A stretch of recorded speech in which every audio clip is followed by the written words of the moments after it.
Tuesday, 12/22/2020. This is episode number 145. A tribute to the negotiation MD, Dr. Robert Felberg. So, unfortunately, Dr. Robert Felberg, a lot of you may or may not know him, but he's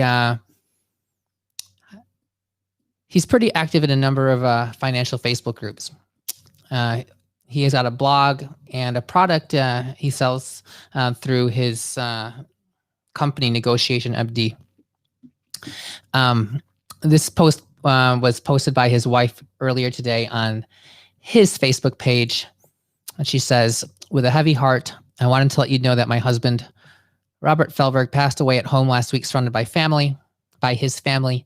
My husband suffered so much with his stage 4 cancer, and he is now out of pain and in peace. I wanted to thank you for the many notes, messages, and letters we have received since his final post." This was about 2 weeks ago or so. He was laid to rest on Saturday, December 19th at a private funeral in northern New Jersey due to COVID restrictions. Many of you meant so much to him over the years, and I wanted to say thank you from all of us. So, Robert Felberg, amazing guy. Unfortunately, he was found to have colon cancer just 2 years ago on routine screening when he was 50 years old. And his post a week or two ago said that he had weeks to months. He had just recently finished palliative radiation therapy, and unfortunately, he has already passed so quickly at the tender age of approximately 52 years old.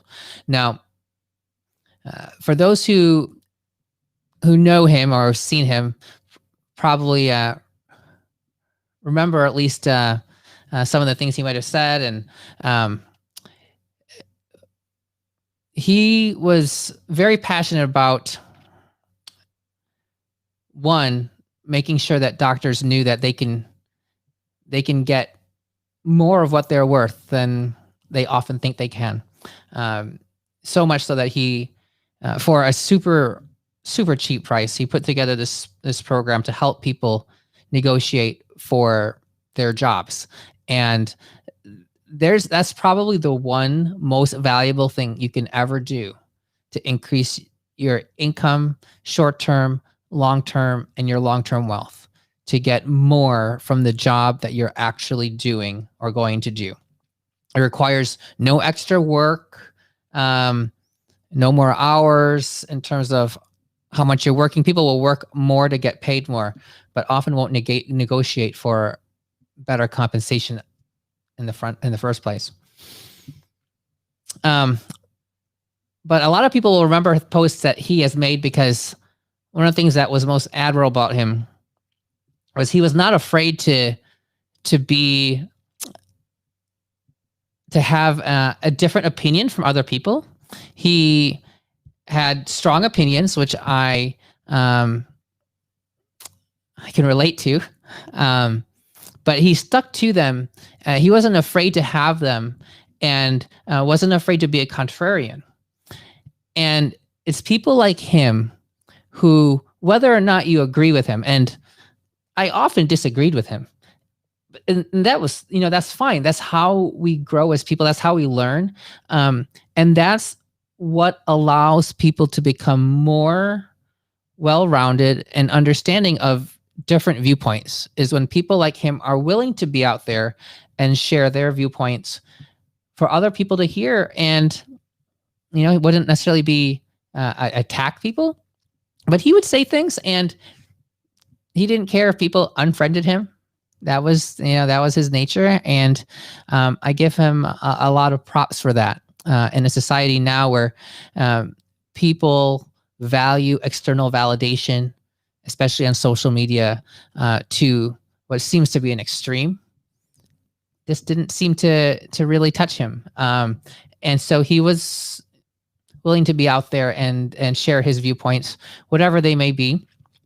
And I know a lot of people, it made them think, helped them learn, helped them grow. And